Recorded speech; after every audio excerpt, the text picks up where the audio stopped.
ಮಳೆಯ ಹರಿಸಿ ತಿಳಿಸೇ ಬಿಡುವೆ ಪ್ರೀತಿಯ.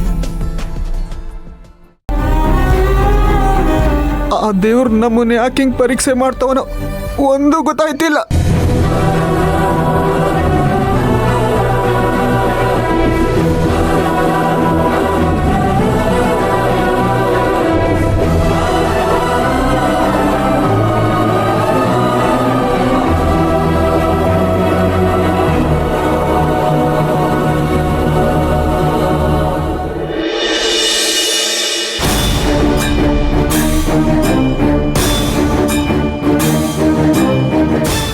ನಮಸ್ಕಾರ ಸಾಹೇಬ್ರೆ. ಯಾಕ್ರಿ ಇಷ್ಟೊಂದು ಟೆನ್ಷನಲ್ಲಿದ್ದೀರಾ?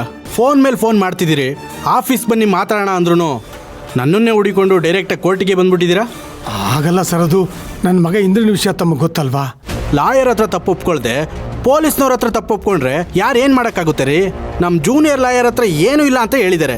ಪೊಲೀಸ್ನವ್ರ ಹತ್ರ ಹೋಗಿ ತಪ್ಪು ಮಾಡಿದ್ದೀನಿ ಅಂತ ಹೇಳಿದ್ದಾರೆ. ಹಿಂಗಾದ್ರೆ ಯಾವ ಲಾಯರು ಕೇಸ್ ತಗೊಳ್ಳೋದಿಲ್ಲ. ಆ ಕೋಪಕ್ಕೆ ಜೂನಿಯರ್ ಲಾಯರು ಕೇಸ್ ತಗೊಂಡಿಲ್ಲ, ನೀವು ನನ್ನನ್ನು ನೋಡ್ಕೊಂಡು ಬಂದಿದ್ದೀರಾ. ಸರ್, ನನ್ನ ಮಗ ಏನೋ ಮಣ್ಣು ತಿನ್ನೋ ಕೆಲಸ ಮಾಡಿದ್ದಾನೆ. ಹೇಗಾದರೂ ಮಾಡಿ ಅವನೇ ಬಿಡಿಸ್ಕೊಡಿ ಸರ್, ದಯವಿಟ್ಟು. ಯಾಕೆ ನನಗೆ ಉಲ್ಟಾ ಹೊಡೆದು ನನ್ನ ಮುಖಕ್ಕೆ ಮಸಿ ಬೆಳೀಲಿ ಅಂತನಾ?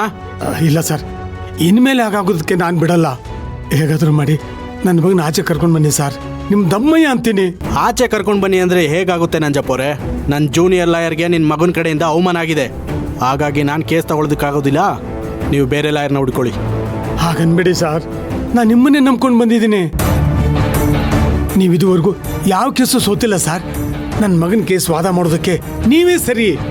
ಹಣ ಎಷ್ಟಾದರೂ ಖರ್ಚಾಗಲಿ ಸರ್, ನಾನು ಕೊಡ್ತೀನಿ. ಆದರೆ ನನ್ನ ಮಗನ ಆಚೆ ಕರ್ಕೊಂಡು ಬರೋಕ್ಕಾಗಲ್ಲ ಅಂತ ಮಾತ್ರ ಹೇಳಿಬಿಡಿ ಸರ್. ಆಯಿತು, ಈ ಕೇಸ್ನ ನಾನು ತಗೊಳ್ತೀನಿ. ಆದರೆ ಒಂದು ವಿಷಯನ ಚೆನ್ನಾಗಿ ನೆನ್ಪಿಟ್ಕೊಳ್ಳಿ. ನಿಮ್ಮ ಮಗ ಏನಾದರೂ ಉಲ್ಟಾ ಹೊಡೆದ್ರೆ ಮತ್ತೆ ಅವನು ಯಾವತ್ತೂ ಆಚೆ ಬರಬಾರ್ದು.